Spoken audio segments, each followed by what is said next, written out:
क्या बात है? आज दिल की धड़कन बढ़ गई? आज नजदीकियां भी तो बढ़ रही हैं।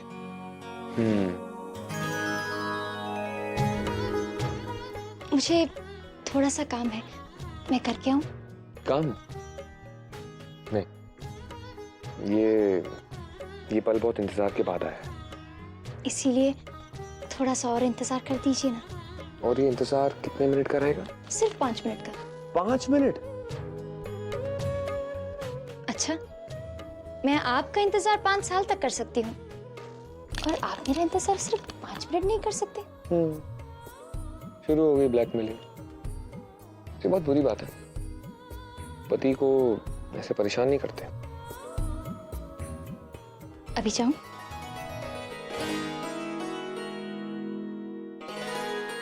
मैं बस अभी आई।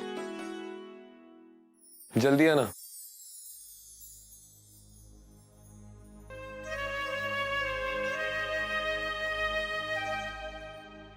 आज मैं आपको धन्यवाद करने आई हूँ क्योंकि आपने मेरे जीवन की सबसे बड़ी खुशी मुझे लौटाई है। एक पल के लिए तो मुझे ऐसा लगा था जैसे मैंने उन्हें खो ही दिया है, पर शायद उस समय मैं ये भूल गई थी कि आप ही ने हम दोनों को मिलाया है। बस अब आपसे एक ही विनती है, अब हमें कभी अलग मत करना कान्हा, कभी अलग मत करना। राधिका,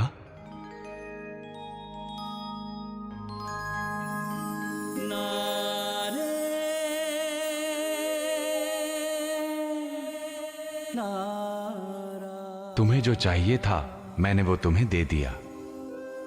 अब तुम क्यों रो रही हो? खुश नहीं हो?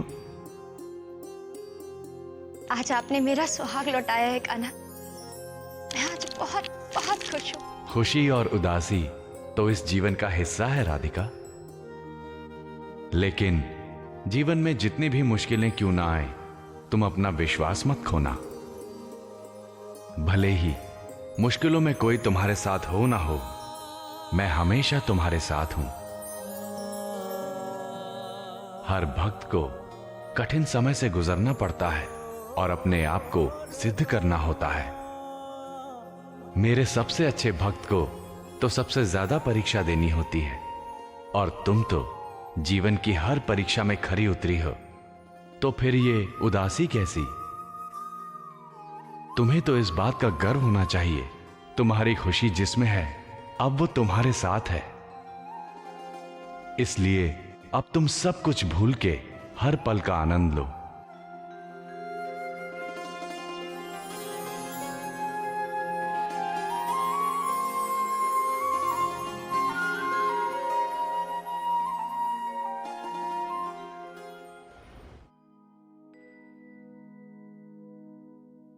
कहाँ चली गई थी तुम? तुमने मुझसे कहा था तुम 5 मिनट में आ रही हो और इतनी देर लगा दी। मैं उन्हें धन्यवाद देने गई थी जिन्होंने आज हमें मिलवाया है।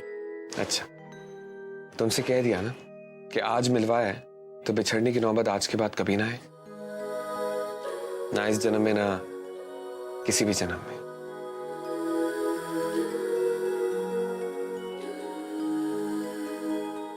आओ।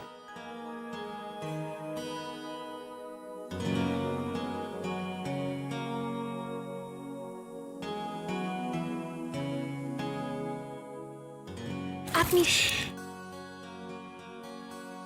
मेरे पास एक तोहफा है तुम्हारे लिए। क्या? लेकिन उसके लिए तुम्हें अपनी आंखें बंद करनी पड़ेगी।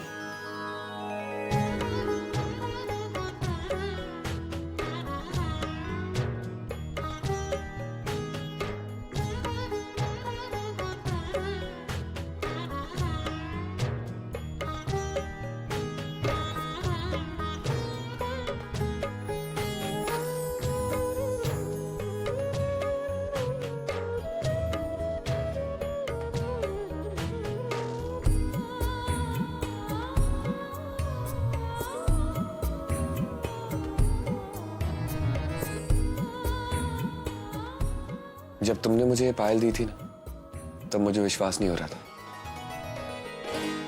लेकिन अब मुझे विश्वास हो गया और मेरे समझ में भी आ गया कि क्यों पिछले 5 सालों में मैं इस पायल से एक गहरा सा रिश्ता महसूस करता था। ये पायल हमारे प्यार की निशानी है राधिका।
छोड़िए ना। तुम यहीं बैठी रहो मेरे पास। जाने दीजिए, मुझे नहाने जाना है। अभी सब लोग नीचे आते ही होंगे। थोड़ी देर के बाद चली जाओगी तो कोई आसमान नहीं टूट जाएगा। आप भी ना। अब तो हमें हर शाम साथ में बितानी है और हर सुबह साथ ही में जगना है। हमारे प्यार की जितनी भी परीक्षाएं होनी थी वो सब हो चुकी। अब तो बस उसका फल मिलेगा और मुझे पूरा विश्वास है आगे जीवन में बस अच्छा ही अच्छा होगा। मेरा विश्वास भी यही कहता है। अच्छा उठिए ना, आज जन्माष्टमी है। आपको भी जल्दी से तैयार होना है और नीचे आना है। चलिए उठिए, उठिए ना, जल्दी से तैयार हो जाइए और नीचे आ जाइए। हाँ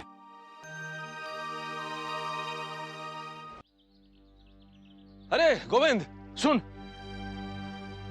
हाँ इमरती को बता दियो मैं वृंदावन जा रहा हूँ। हाँ काका, इमरती को बता के क्या फायदा?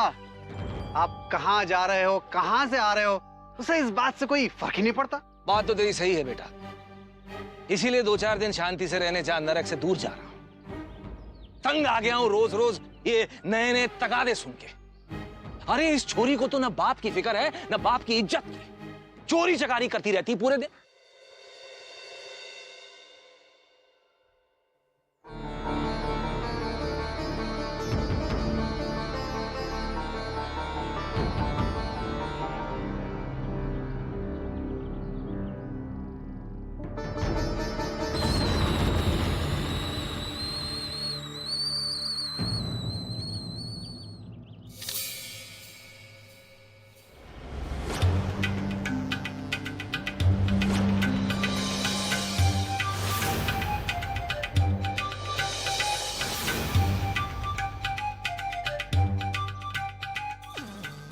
घोचू ऐसे टुकुर टुकुर करके का देखा था?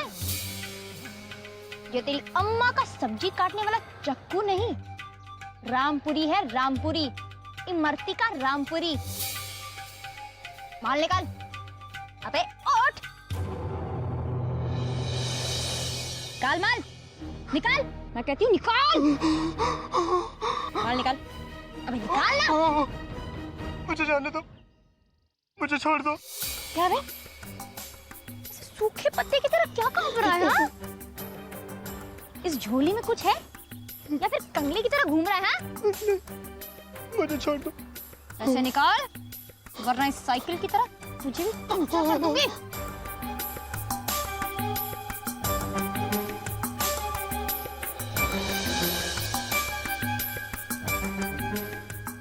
ढल्ला, क्या बाकी का तू अपनी जोरू को देने वाला है क्या?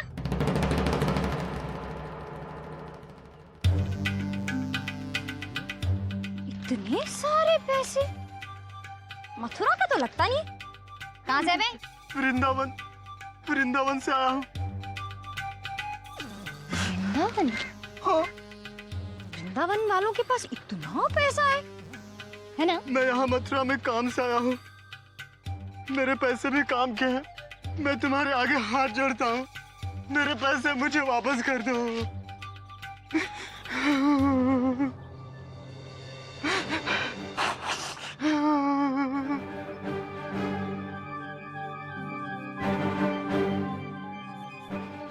ऐसे लड़कियों की तरह क्या रोता है बे?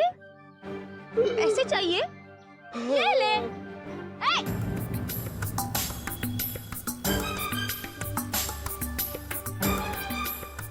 ये रख, चल रख, और संभाल के रखना। हाँ, ये जगह बहुत खराब है, लूटपाट हो जाएगी। हाँ, और हंसते हंसते घर वापस जाना। कैसे? हंसते हंसते। तो मुस्कुरा, हंस,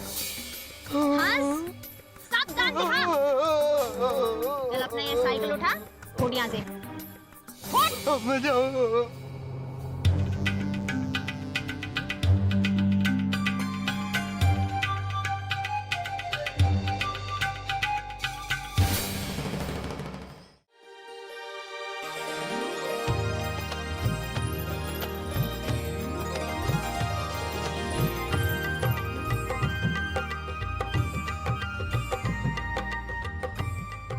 वृंदावन की इस पावन नगरी में आपका स्वागत है राजपुरोहित जी।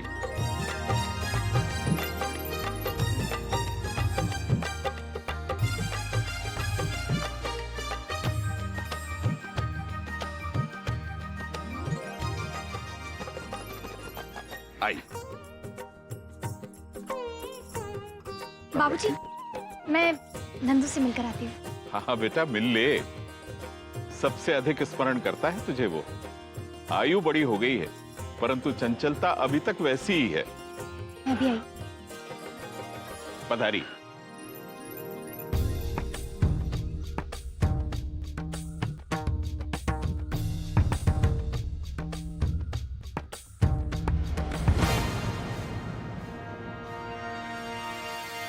क्षमा कीजिए बाबा। गिरा दिया सब, अब इसे उठाएगा कौन?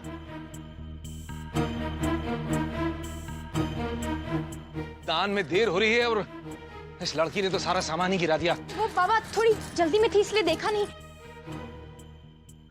ये लीजिए पोटली, माफ कीजिएगा।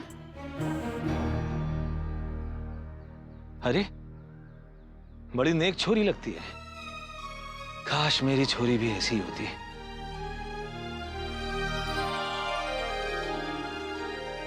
नंदू, राधे राधे दीदी। राधे राधे, कैसे हो? अच्छा हो, आप तो मुझे भूल ही गई थी ना? बिल्कुल नहीं। और तुम इस बार कान्हा क्यों नहीं बने? क्या दीदी, अब मैं बड़ा हो गया हूँ, वो तो छोटे बच्चे बनते हैं। लेकिन मेरे लिए तो तुम हमेशा से ही नंदू बच्चे रहोगे। आपको देखकर बहुत अच्छा लग रहा है दीदी। अरे तुम यहाँ क्या कर रहे हो? चलो अंदर पूजा में, मैं तुम्हें तुम्हारे जीजू से मिलाती हूँ। अब अरे सच, वृंदावन के लोगों के विचार और व्यवहार देखकर मन प्रसन्न हो गया। यदि वृंदावन आकर मन प्रसन्न ना हो तो भक्तगण यहाँ आए क्यों? पंडित जी आराम कीजिए।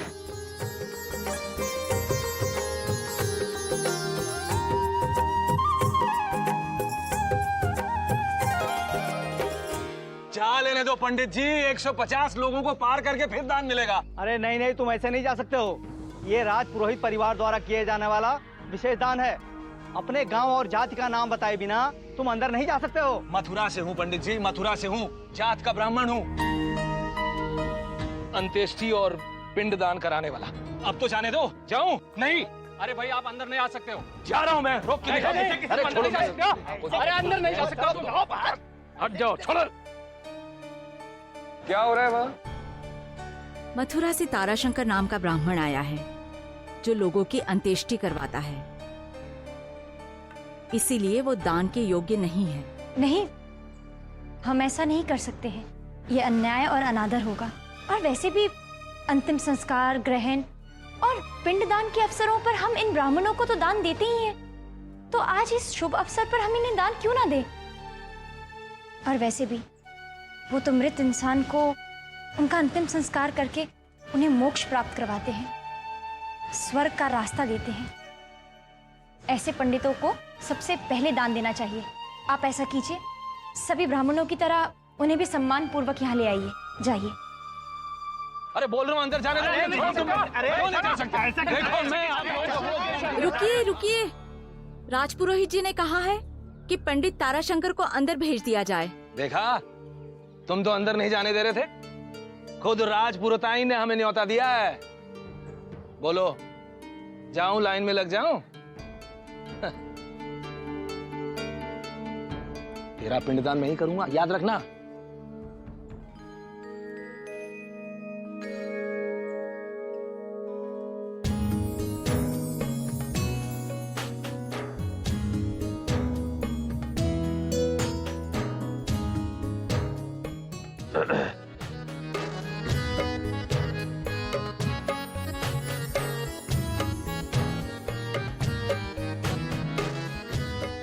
नंदू, जाकर बच्चों को झांकी दिखा दो।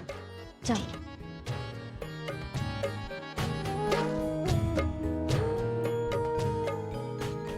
अरे दामाद बाबू, तनिक कुछ भक्तजन आपसे भेंट करना चाहते हैं। आई जी।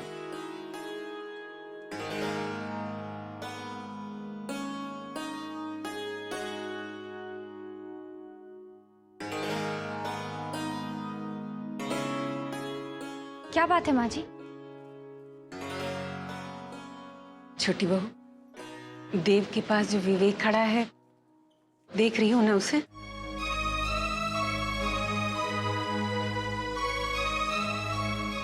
कितना खुश लग रहा है ना।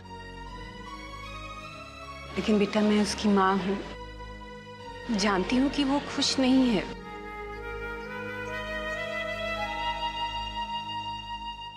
अंदर ही अंदर बहुत दुखी है बेटा।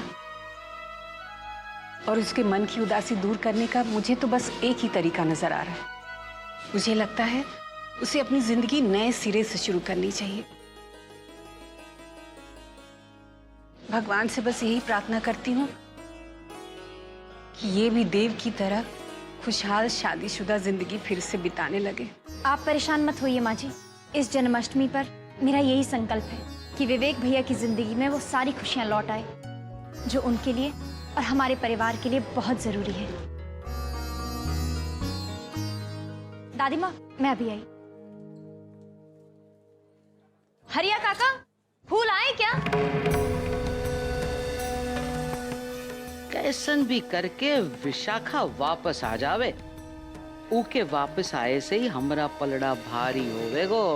राधे राधे। वहाँ कुछ एक व्यवस्थाएं बाकी है, तो आप ऐसा कीजिएगा, कुछ एक फूलों की टोकरी और फल और मेवे वहाँ। सुनिए, राजपुरोहिताइन जी को देखा आपने? इसीलिए हम ये देखेंगे कि जितनी भी वहाँ औरतें हैं उन सबको भोज मिल जाए। ठीक है? राधे राधे।